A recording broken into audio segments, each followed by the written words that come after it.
아까 내가 조사한 게 아니라 지금 2020년 조사 보고서의 보건복지부에 의하면은 학대의 가장 주범은 부모다라고 했거든. 부모 가족이 나와요. 네. 그리고 지인이라는 건데 이게 69%예요. 시설은 14%인데 네. 집에서 39%가 터졌단 말이에요. 그 터진 가운데 두자니까 발달장애 부모가 69%야. 네, 그렇죠. 오죽했으면 심하겠느냐. 근데 이런 사람 다 빼내서 LH 공사 자립 지원한다고 주택에 빼냈어. 네. 그러면 이 범죄가 네. 집안에 부모가 데리고 있으면서 학대보다도 더 거룩하게 지내느냐? 지인이라고 그러는데 내가 보기에 인내력이 한계가 있거든요. 부모가 얼마나 자기 자식을 사랑합니까? 근데 오죽했으면 그럴까? 제가 아는 발달장애 부모님 같은 경우는 자폐인데 극한 상황의 아픔을 얘기하더라고요. 하지만 내 자식이지만 이러면 안 되는데 하고 이런 생각까지 했습니다 하고 그 신부님 그렇게 했을 때 그랬죠. 너무 괴롭더라고요. 듣기가 거북해요. 얘기 좀 표현을 못 하겠습니다만 네. 그러면은 지인은 오죽하겠느냐? 부모보다 더 따뜻한 사랑 해줄 수 있겠느냐? 이게 아니거든요. 네, 근데 그거를 우리가 감사할 수 없다. 이제 구조상으로 저는 이제 접근을 조금 더 하면, 네. 예를 들어서, 가족의 장애인 학대가 발견되는 이유는, 이웃이 있기 때문입니다. 이웃이. 그러니까 이게 드러나지 않은 것도 더 많아. 원래 더 드러나지 않을 수 있는데, 네. 우리 옆집에서 발달장애가 맞아. 있으면, 저희가 가장 관심을 갖잖아요. 네. 왜냐면, 그 상식이잖아요. 네. 우리 옆집에 장애인 살아. 그러면, 그 동 전체가 다 알아요. 네. 맞아. 여기 어디 이렇게. 네. 그게 이제 빅 빅뉴스니까. 네. 그래서 항상 감시를 해요. 그래서 그 집에서 소리치거나 누가 맞거나 그러면 옆집에서 신고를 해요. 가장 큰 목적은 쫓아낼 목적이에요. 근데 어쨌든 그걸 떠나서 이런 감시장치가 개인 집은 있기 때문에 첫 번째 장애인 학대가 발견되는 거고, 자, 거주시설은 왜 이렇게 장애인 학대가 많이 발견되느냐? 저 거주시설 들어와서 제가 처음에 느꼈던 게 뭐냐면 자괴감이에요. 주변의 모든 사람들이 거주시설에서 일한다고 해서 국가인권위원회조차 저한테 뭐라 그러냐면 잠재적 인권 범죄자라고 그래요. 무슨 얘기냐면 그 잠재적 인권 범죄를 저지를 수 있다. 종사자들은 하에 감시 체계가 너무나 어마어마하게 되어 있습니다. CCTV는 기본적으로 있고 전국의 시설의 3분의 1 이상은 모두 CCTV가 있습니다. 그 다음에 저희는 인권조사를요 국가에서 받아요. 1년에 무조건 두 번. 너무 많아. 너무 많아요. 자, 분기별로 한 번씩 또 받아요. 네.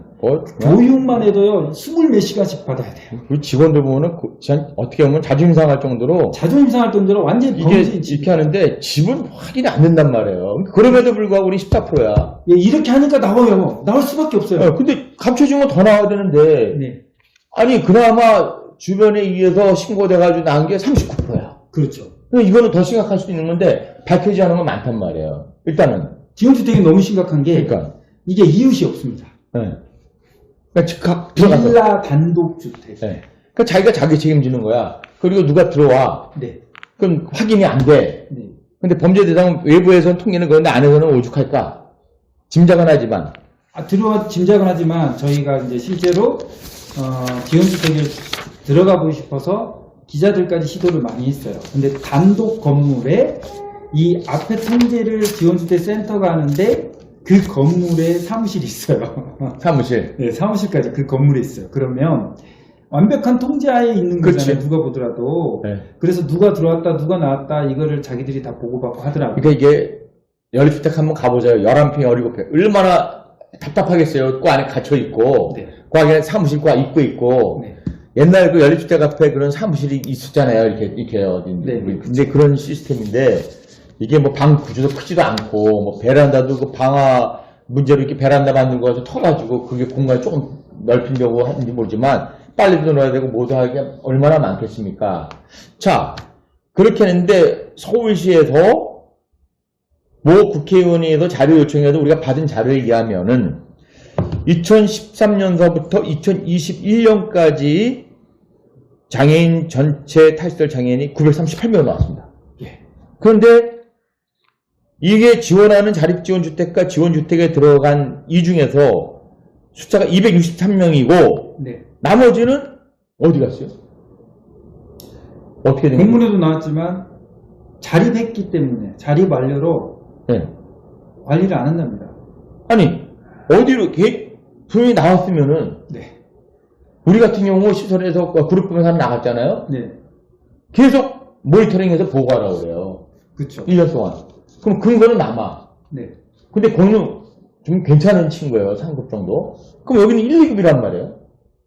그러면 내가 여기 조사한 걸 내가 보니까, 네? 보니까, 여기 263명 중에서 연고자가 있는 게 67명이에요.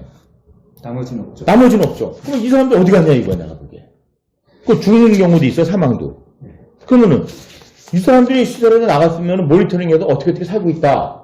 다른 최소한의 기록은 있고, 뭐가 남아있어야 되는데, 이게 집으로 돌아간 겁니까? 무용고자 어디로 간 거예요? 그거 궁금하네. 자립을 하게 되면 그게 이제 아마 저기 안내서에 있는 걸로 알고 있습니다.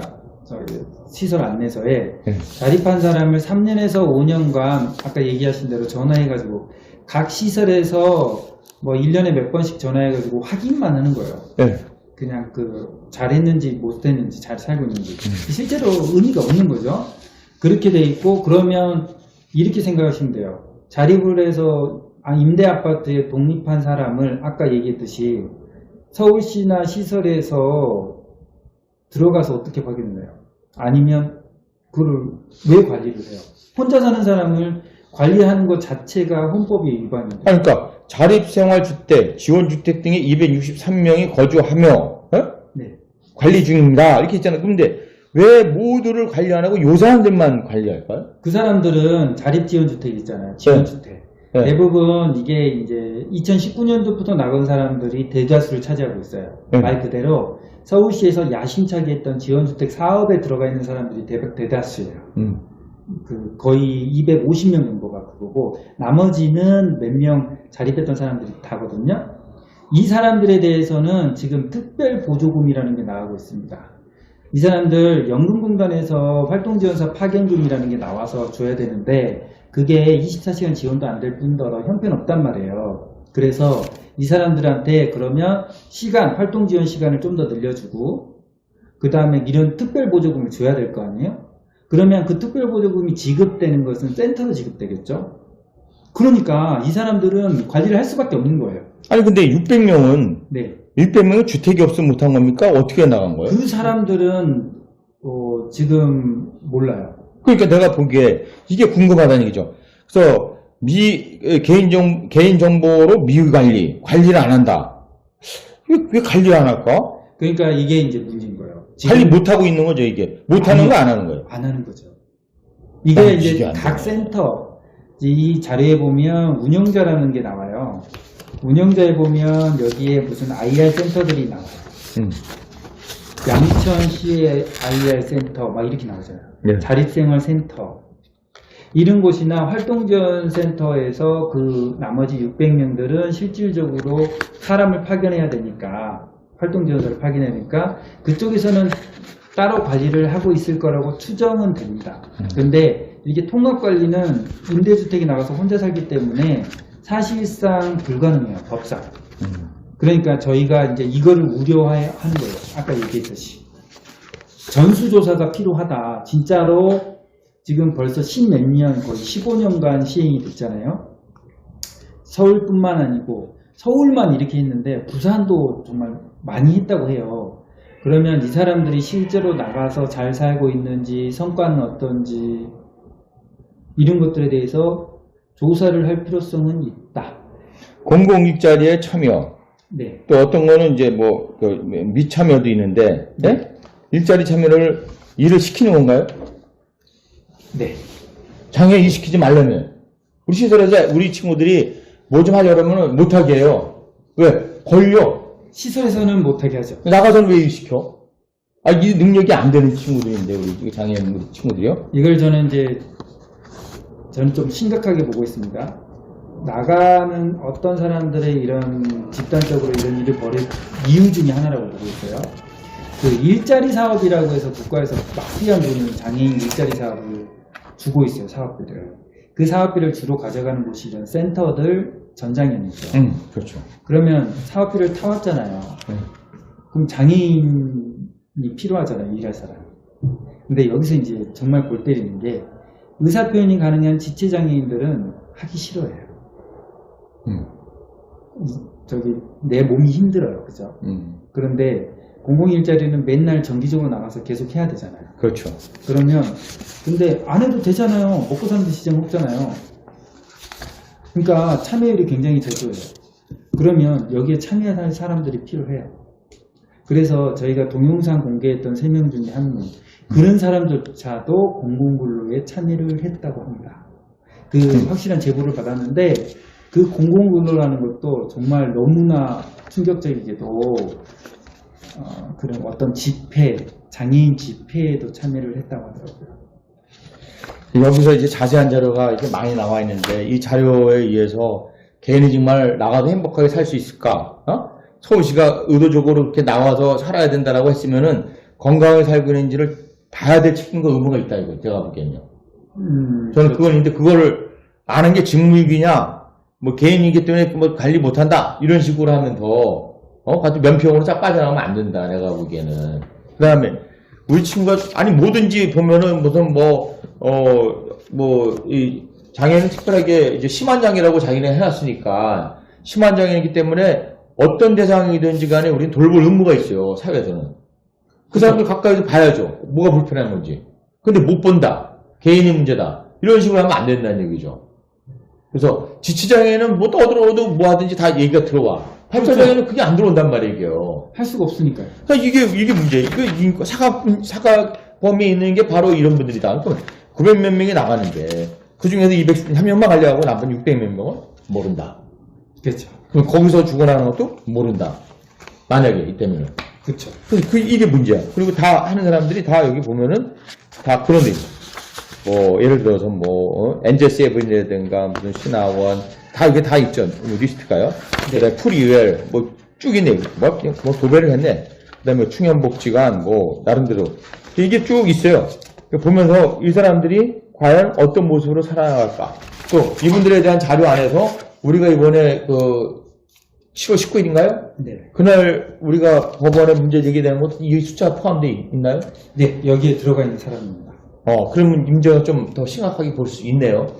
만약에 법원에서 이제 저희 쪽이 승소를 해서 이게 장애인 학대 범죄가 인정이 될 경우 여기 모든 사람들이 해당이 되어버리죠. 그렇게 여기 들어있으니까. 네, 무용고자가 지적장애인들이 218명이나 되어 있기 때문에 이 사람들에 대한 전수조사가 이루어져야 되고 실제로 이 사람들도 프리웰처럼 이루어졌다 하면 그렇죠. 형사처벌 대상이 될 수 있죠.